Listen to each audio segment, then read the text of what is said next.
Jean-Philippe Tanguy. Bonjour. Bonjour Paul. Bonjour à tous. Merci d'être avec nous sur France Info, Jean-Philippe Tanguy. Alors que dans 6 petits jours, vous saurez enfin qui de Jordan Bardella ou Marine Le Pen sera votre candidat à la présidentielle. Pouvez-vous démontrer, comme vous dites, que le bardélisme est un marinisme malgré les différences de fond et de forme? Vous nous le direz dans un instant. Mais d'abord, vous êtes envoyé sur tous les plateaux et vous avez donné une conférence de presse hier pour expliquer ce qui était annoncé comme le grand plan clim du RN, annoncé il y a un an, mais que vous aviez encore un peu de mal à expliquer ces derniers jours. Alors, est-ce que vous avez compris votre propre plan, Jean-Philippe Tanguy? Vous êtes mis d'accord entre vous? Ça commence bien, Madame Lambray. Oui, écoutez, j'ai compris notre propre plan. Alors faites-le nous comprendre. Mais non, mais c'est-à-dire que parfois, vous voyez, c'est paradoxal, c'est que le Rassemblement national est régulièrement accusé d'être démagogue, d'avoir des solutions simplistes, et quand on essaie, d'une manière générale d'ailleurs, de mon point de vue, mais en tout cas, quand il y a une conférence de presse avec de la complexité, parce que c'est un problème compliqué, la climatisation doit couvrir à la fois le cadre de la rénovation globale des bâtiments des particuliers, de tous les secteurs publics, de secteurs différents entre les établissements de santé, évidemment, et les écoles, les collectivités territoriales, l'État, les particuliers, les entreprises. Pour le transport public, par exemple, où il y a beaucoup d'entreprises comme Veolia ou d'autres, qui sont des prestataires. Oui, le plan est plus compliqué. C'est plus compliqué, puis il y a surtout une énorme contrainte, qui est les finances publiques. Et il y a pas, comme vous l'avez dit en introduction, ça m'a fait plaisir, d'ailleurs, ça m'a fait plaisir, ça m'a interpellé, il n'y a pas d'argent magique. C'est ce que je dis dans le teasing parce que c'est ce que vous dites, mais peut-être que ce qu'on peut vous reprocher aujourd'hui, c'est d'avoir, vous dites on n'est pas démagogique, est-ce que vous n'avez pas présenté ce plan avec un peu de démagogie dans un moment pour mieux cibler le gouvernement, alors que la réalité c'est que votre plan, finalement ce sera des prêts à taux zéro et c'est pas un État stratège qui va financer de la clim pour tout le monde. Si, mais parce que finance via un prêt à taux zéro, mais financer, aider, c'est pas tout payer, tout subventionner, prétendre que tout va apparaître miraculeusement. Par exemple, oui, il y a un premier mandat pour les urgences, comme avait dit Marine Le Pen et Jordan Bardella, sur les écoles, sur les établissements de santé, sur les EHPAD. Le reste de la fonction publique, ce serait le deuxième mandat ou un plan en 10 ans, parce que vous projetez sur 10 ans. Oui, mais parce qu'on peut pas faire tout en 5 ans. Malheureusement, la France a beaucoup de retard. C'est difficile d'avoir le taux réel de climatisation. Selon les chiffres, on est à 10% pour certains établissements publics, les écoles, 20% pour les ménages. Et pareil dans les maisons de retraite. Pardon ? Pareil dans les maisons de retraite. Oui, absolument. En maison de retraite, il y a souvent une salle climatisée. Depuis la canicule de 2003. Absolument, mais les chambres individuelles le sont pas. Les pièces aussi pour les soignants et les aides-soignants, parce que quand vous aidez des personnes dans les EHPAD à se déplacer toute la journée, c'est encore plus fatigant et exténuant. Et donc vous avez aussi besoin de vous reposer, d'avoir des pièces climatisées. Donc ce plan, il est là. C'est quand même 2 encours de prêt de 20 milliards pour les collectivités territoriales et tous les établissements de santé sur 10 ans, donc 20 milliards également pour les particuliers pour avoir une clim à 20 €, jusqu'à 20 € par mois. Donc c'est quand même des aides très avantageuses. Oui, non, ce ne sont pas des aides, Jean-Philippe Tanguy, ce sont des prêts à taux zéro. On prend les intérêts. Alors, les intérêts quand même. Les intérêts, c'est beaucoup d'argent. Les intérêts, 2 milliards par an, vous disiez, pour l'État. C'est 170 millions d'euros pour le public, le premier mandat. Et pour la clim à 20 €, c'est aussi sur le premier mandat, 150 millions d'euros par an, lycée, et 500 millions d'euros sur le deuxième mandat par an, lycée. C'est quand même des sommes importantes, parce qu'il faut savoir que globalement, climatiser un pays, ça ne coûte pas très cher. Ça coûte pas très cher. Non, c'est une technologie abordable. Maintenant, si on arrive à déployer 40 milliards d'euros sur 10 ans pour climatiser la quasi-totalité des établissements publics et 10 millions de ménages, vous vous rendez bien compte que c'est pas des éléments très importants. Justement, dans vos 20 milliards de prêts à taux zéro pour les particuliers pour un montant maximum de 20 € par mois pendant 10 ans, ça fait donc 2400 €. J'ai regardé le budget de la clim.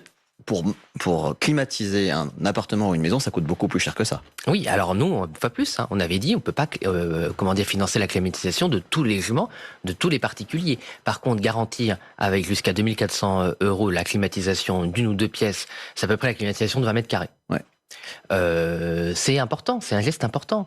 Mais si vous voulez tout promettre, c'est impossible. Par contre, ne rien faire, c'est aussi impossible et intenable pour les gens, parce que la climatisation, c'est aussi important que le chauffage. J'ajoute, moi j'aimerais bien pouvoir être plus généreux. Par ailleurs, je vais pas être généreux avec l'argent public, parce que l'argent des politiques, c'est toujours évidemment l'argent des Français et des Français d'une manière générale. Mais vous avez vu aussi les alertes, les innombrables alertes sur la dette, l'emballement de la dette, 75 milliards d'euros pour le dernier trimestre d'emballement de la dette. Donc c'est aussi ça l'héritage Mais justement, du social-macronisme pour les partis d'opposition. C'est pour ça qu'on vous pose la question, parce que Sébastien Chenu, qui était à votre place il y a quelques jours, mercredi dernier, voici ce qu'il disait, on l'écoute sur le financement de ce plan. Sur ces 20 milliards d'euros, vous n'avez pas les mêmes démarches selon que ce soit le privé ou le public. Il y a d'un côté des prêts à taux zéro qui permettent aux Français de s'équiper et de l'autre côté de la ressource à mobiliser. Vous avez 3 milliards d'euros qui sont les gains de la fameuse journée de solidarité. Vous divisez ça sur 3 ans. Je vous dis, ça fait 6 milliards d'euros, 6 milliards et demi sur 3 ans. Et vous regardez, l'ADEME, c'est 1,2 milliard de mémoire. En fait, Jean-Philippe Tanguy, il n'y a pas de fonds à mobiliser, ce sera des prêts à taux zéro pour tout le monde. Il n'avait pas compris le plan. C'est les poupées gigognes. Il y a un plan dans le plan, c'est-à-dire que pour les. Il y a un plan dans le plan. Non, mais je vais vous répondre. Okay. Pour les établissements, pour la climatisation des services publics, pour tout ce qui relève de l'État, donc la deuxième partie du plan, le deuxième mandat, là, c'est de l'argent de l'État, c'est pas des prêts à taux zéro. Pardon, mais sur le deuxième mandat, ça veut dire qu'il y aura encore 5 ans dans beaucoup de canicules. C'est loin, non ? Ah bah malheureusement, on a pris beaucoup de retard. Mais monsieur Larrouturou, si je venais vous voir, parce que là où j'étais pas d'accord, madame Lambret, c'est de dire qu'il n'y a pas de stratégie industrielle. Il y a aussi une stratégie industrielle, c'est la dernière page du plan. J'ai pas dit qu'il n'y avait pas de stratégie. Ah, j'ai cru comprendre ça, excusez-moi. Alors j'ai cru entendre ça. Il y a une stratégie industrielle derrière. On peut pas, ne serait-ce que physiquement, installer la climatisation dans tous les services publics de France, tous les bureaux des fonctionnaires en seulement 5 ans. C'est-à-dire que même les bras, c'est-à-dire les personnes qui installent ces climatisations, qui sont capables, les techniciens, les entrepreneurs ne sont pas en nombre assez présents, pardon. Et d'ailleurs, c'est un problème pour la transition écologique en général, parce qu'en fait, quand vous parlez avec les filières professionnelles, les artisans du bâtiment, de la rénovation, il y a un vrai problème de plan de charge. Ce qu'on appelle en industrie, en économie, un plan de charge, c'est la capacité de ces secteurs économiques à suivre. Je vais vous donner un exemple. La première année de mon mandat, à l'Assemblée nationale, la gauche avait fait voter, on l'avait voté sur le principe, mais en application, ça fonctionnait pas, une augmentation de ma prime rénov', je crois, de 8 ou 12 milliards, j'ai plus le chiffre exact. Et en fait, c'était pas opérationnel. Parce que les 12 milliards, par exemple, ils sont pas absorbables par l'économie. Vous pouvez mettre une enveloppe de 12 milliards sur la table, il n'y a pas les entrepreneurs, les artisans pour la dépenser, ou alors ça voudrait dire que les factures augmentent, c'est-à-dire qu'en nombre de travaux, ça stagne, parce que vous pouvez pas inventer des ouvriers, vous pouvez pas inventer des entrepreneurs du bâtiment comme ça, mais par contre, s'ils savent qu'il y a 3 fois plus de budget, ils peuvent augmenter de manière opportune les factures. On entend ce que vous dites et on entend que vous voulez présenter un plan sérieux budgétairement. Vous dites qu'il n'y a pas d'argent magique.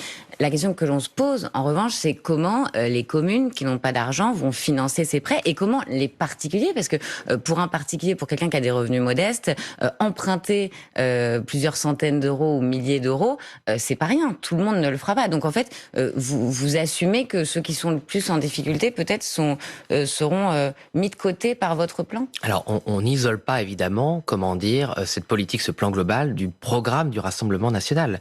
Quand on veut rendre aux Français, en particulier les plus modestes, 15 points de TVA sur l'énergie, sur le fioul, le gaz, l'électricité, le carburant, évidemment, ça augmente le pouvoir d'achat pour dépenser autrement. Mais ça, c'est pas écologique.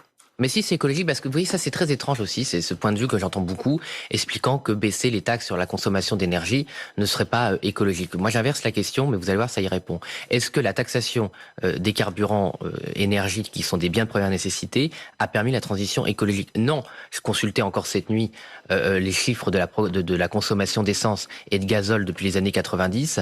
On arrive à peine, depuis l'augmentation des taxes, à augmenter de 1%. Et en fait, cette baisse de carburant et de gazole, elle est inférieure au progrès technologique. Par exemple, la consommation moyenne par litre du diesel, on est passé de 6 litres à 4 litres pour 100 km, l'essence de 7 à 5 litres pour 100 km, grâce au moteur, à la motorisation. Ça n'a rien à voir avec les taxes. Donc en fait, cette punition, c'était une thèse quand on a fait nos études, Madame Lambret. Il y avait cette idée appris à l'école que ce qu'on appelait les externalités négatives, qu'augmenter le prix des énergies allait favoriser la transition. Ça n'a pas fonctionné. Et les gens, ils n'utilisent pas leur voiture pour s'amuser. Ils utilisent leur voiture parce qu'ils n'ont pas le choix. Donc cette vision de l'écologie punitive, ça fonctionne pas. Et cet argent, il aurait pu être utilisé ailleurs. Vous accusez l'État de ne pas avoir anticipé, vous dans les villes. C'est un constat. Et vous dans les villes RN, comment vous anticipez ce qu'annonce Météo France, à savoir potentiellement une nouvelle canicule dès ce week-end ? Écoutez, il y a beaucoup d'élus déploient des moyens. À Carpentras, ils ont réussi, à Arrêt de l'Épinot, à installer des rafraîchisseurs dans les écoles. À Hénin-Beaumont, ils avaient accéléré l'isolation de leurs écoles. Voilà, ils font effectivement ce qu'ils peuvent avec des moyens qui sont pas adaptés. Mais je vous rappelle, et c'est un plan important aussi du plan du Rassemblement national, qu'on simplifiera énormément les normes.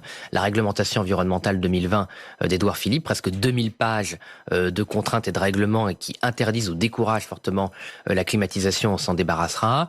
Les mécanismes de ce qu'on appelle le DPE qui font que si vous avez climatisé votre logement, vous êtes dégradé et vous avez soi-disant une passoire énergétique, on l'enlèvera. Voilà, il faut changer la vision des choses. Oui, mais et pour nous, la climatisation, j'ai fini, la climatisation, c'est comme le chauffage. Ça va devenir un bien aussi basique que le chauffage. Et Madame Lambré, les gens se sont équipés en chauffage sans que l'État subventionne les radiateurs. Vous dites que subventionner le carburant, c'est pas incompatible avec le fait de sauver la planète. Vous voulez aussi arrêter de soutenir l'éolien. On entend ce que vous disiez à l'instant sur les normes environnementales auxquelles vous voulez mettre fin. Vous vous opposez aussi à la vente des voitures thermiques en 2035. Qu'est-ce que vous faites dans votre programme pour faire baisser les émissions de CO2 ? Mais Est-ce qu'il n'y a pas que l'inverse ? Non, mais pas du. Nous, si vous voulez, on souhaite la transition des voitures thermiques vers les voitures propres au pluriel, différents modèles de voitures propres, hybrides, hydrogène, biocarburant, c'est ce qu'on appelle la neutralité technologique. D'ailleurs, dans le plan Marie Curie, on avait projeté une hausse très importante de la consommation électrique pour électriser le parc. Donc nous, on n'était pas contre l'électrification. Ce qu'on dit, c'est que les contraintes, autoritaires, les plans faits sur un coin de table sans consulter les constructeurs automobiles, ça se retourne contre l'écologie. Et vous voyez bien, d'une manière générale, le protocole de Kyoto, c'est les années 90, que toute la façon dont la transition écologique a été pensée, a été imposée au peuple, n'a pas fonctionné.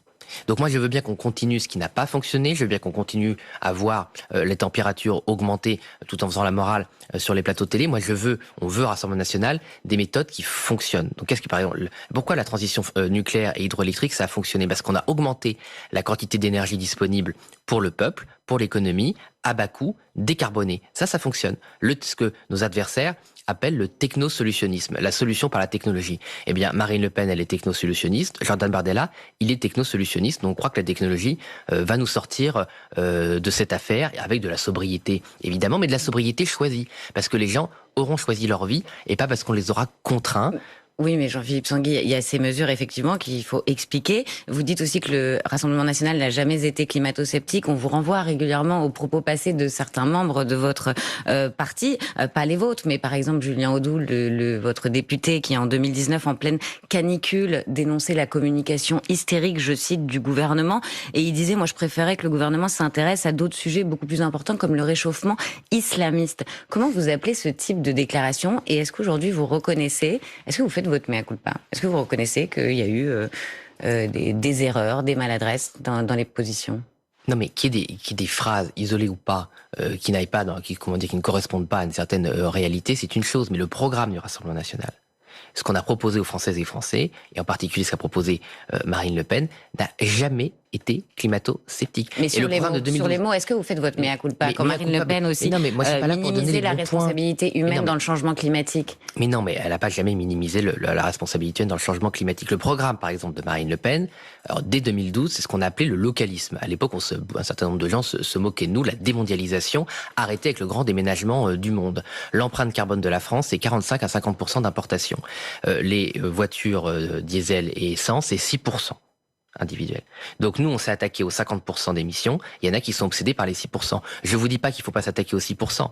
Mais quand dans l'ordre programmatique, quand dans l'ordre des arbitrages politiques, vous faites passer les voitures individuelles de manière plus importante que les importations, c'est c'est nos adversaires qui sont hypocrites.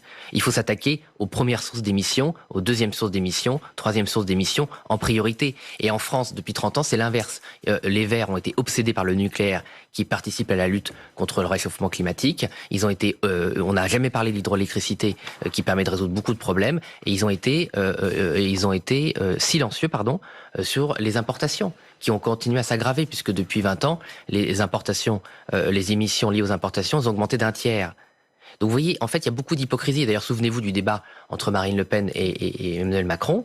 Emmanuel Macron avait dit à Marine Le Pen, vous êtes climato-sceptique. Elle avait dit qu'elle n'était évidemment pas climato-sceptique, mais elle avait dit que Emmanuel Macron était climato-hypocrite. Parce que parler d'urgence climatique depuis 30 ans et avoir un bilan aussi minable, aussi dangereux. Jean-Philippe Parce Tanguy. que échouer sur, échouer sur le réchauffement climatique, c'est mettre en danger évidemment l'humanité. Donc c'est quand même, on est quand même au-delà de la polémique politicienne. Vous êtes engagé au Rassemblement national. Pour Marine Le Pen, vous êtes ce qu'on appelle un mariniste. Vous allez nous dire dans un instant dans quel état d'esprit vous êtes, alors que dans 6 jours, vous saurez enfin si Marine Le Pen peut être votre candidate ou non. Mais pour l'instant, il est 8h48 et c'est l'info en 1 minute avec Maureen Sugnard. 6 départements du pourtour méditerranéen sont en risque très élevé pour les feux de forêt aujourd'hui. Ce nombre est exceptionnel pour un 1er juillet. C'est préoccupant, affirme même sur France Info le représentant de la Fédération nationale des sapeurs-pompiers de France. De possibles incendies après la vague de chaleur. Les océans sont aussi surchauffés et ont aussi enregistré un record pour un mois de juin avec près de 21 degrés selon l'Observatoire européen Copernicus. Plusieurs changements aujourd'hui en ce 1er juillet. Les prix repères de vente du gaz augmentent de 7,4%. Les septuagénaires ne sont plus exonérés de cotisations pour l'emploi d'une aide à domicile. Les étudiants non européens, non boursiers ne perçoivent plus d'APL. Les secours s'activent toujours au Venezuela près d'une semaine après les 2 séismes qui ont frappé le pays. Le bilan humain continue d'augmenter, plus de 1900 morts et plus de 10 000 blessés. Mais hier, c'est un enfant de 3 ans que les secours ont pu extraire des décombres en vie. Il faut déjà se projeter. Les Bleus vont jouer face au Paraguay en 8e de finale de la Coupe du Monde de football. Ce sera samedi à partir de 23h. Les Bleus ont battu hier la Suède 3-0. France Info. Le 8-30 France Info. Agathe Lambray, Paul Larouturou. Avec Jean-Philippe Tanguy, député Rassemblement national de la Somme. Dans 6 jours, la justice se prononcera sur le sort politique et judiciaire de Marine Le Pen. Avant de vous interroger sur l'autre affaire qui a éclaté hier soir, déjà, dans quel état d'esprit êtes-vous sur cette affaire et sur le fait que dans une petite semaine, vous serez fixé? Dans l'espérance que la justice reconnaisse l'innocence de Marine Le Pen et des autres prévenus, qui sont aussi nos amis. Nous, au fond de moi-même, je sais que Marine Le Pen est innocente, je vous l'ai toujours dit, je n'ai jamais changé de position. Et donc j'espère que mon intime conviction sera suivie par la justice. Quel est le plan ? Le plan, il est très simple. D'ailleurs, je suis vraiment admiratif de Marine Le Pen, parce que si vous voulez une femme politique avec un grand F, ou un homme politique si vous préférez, aussi influente que Marine Le Pen, qui était légitimement, et qui l'est toujours d'ailleurs aujourd'hui, la grande favorite pour cette élection présidentielle, et même s'il faut garder évidemment beaucoup d'humilité face aux sondages, choisissent, alors qu'elle était aussi favorite, de favoriser, de permettre l'émergence de quelqu'un d'aussi talentueux, de Jordan Bardella, qui a pris un espace politique très important. Tout le monde sait, dans les sondages, ça sert à rien de se cacher derrière son petit doigt. Jordan Bardella est régulièrement, par exemple, au-dessus de Marine Le Pen. Sincèrement, quoi qu'on pense de Marine Le Pen, quoi qu'on pense de notre programme politique, je mets au défi ceux qui nous écoutent de penser à une autre figure politique qui a partagé, si je puis dire, le pouvoir et préparé sa succession, entre guillemets. Elle n'a pas encore le pouvoir, mais juste pour... c'est le pouvoir au sein de la famille politique. Au sein de notre parti. Mais avant de parler de politique dans quelques instants sur cette affaire, donc on entend l'espérance, mais il y a une autre affaire qui a éclaté. Des perquisitions ont été menées hier soir au siège et au domicile personnel des prestataires de communication ayant travaillé avec votre parti dans le cadre d'une enquête sur l'usage de fonds européens par un ancien groupe politique du Parlement européen. Et vous dites que vous trouvez le timing troublant. Oui. C'est-à-dire C'est-à-dire que M. Mélenchon, il rentre en campagne, l'affaire des assistants parlementaires que connaît M. Bayrou, le Rassemblement national, pour M. Mélenchon, assez close, comme par miracle, sans aucune information particulière. C'est pas complotiste de dire ça ? Non, je le constate. J'ai pas dit qu'il y avait un truc. Je n'ai pas eu d'information particulière et je n'ai pas trouvé de communiqué de presse, pour expliquer pourquoi une affaire, une fois de plus, quoi qu'on en pense, qui a eu une ampleur quand même très importante, soit close sur un coin de table au début de la campagne de M. Mélenchon. Je sais, il y a peut-être rien, mais je pense que ça méritait une explication.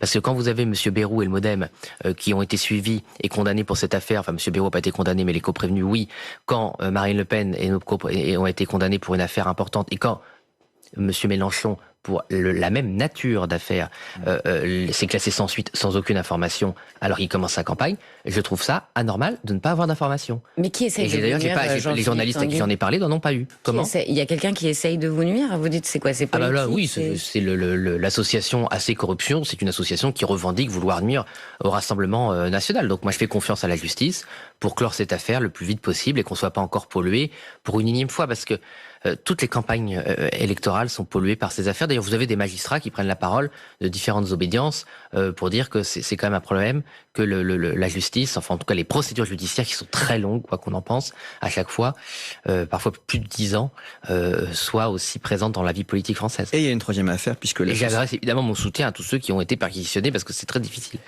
Et il y a donc une troisième affaire, disais-je, l'association Anticorps va porter plainte contre Jordan Bardella. Elle le soupçonne d'avoir occupé un emploi fictif d'assistant parlementaire européen et produit de faux documents pour le justifier, comme un agenda et une revue de presse qui auraient été fabriqués ou annotés 2 ans après la période concernée. Est-ce que vous pouvez entrer en campagne avec vos 2 principales figures sous cette pression judiciaire ? Ben on le fera, vous savez... La politique, c'est aussi un combat pour prouver parfois son innocence. Donc moi, je soutiens totalement Jordan Bardella dans cette épreuve. Et puis, vous savez, c'est quand même toujours un peu particulier parce que quand vous êtes patriote, moi, une fois plus, de gauche, de droite, républicain, toute obédience, quand vous engagez par amour du pays et que vous êtes sali pas dans la presse, mais dans le commentaire, là, humainement, c'est pas facile, voilà. Bon. Jean-Philippe Tanguy, vous dites que le bardélisme est un marinisme, alors que, par exemple, sur les retraites, ils n'ont pas tout à fait la même vision des choses. Jordan Bardella, il a rencontré les patrons et depuis, il insiste sur la soutenabilité du système. Il dit que l'âge légal ne sert plus à rien. Quand Marine Le Pen, elle répète son attachement à un âge légal à 60 ou 62 ans. Est-ce que c'est pas la preuve que bardélisme et marinisme, c'est pas la même chose ?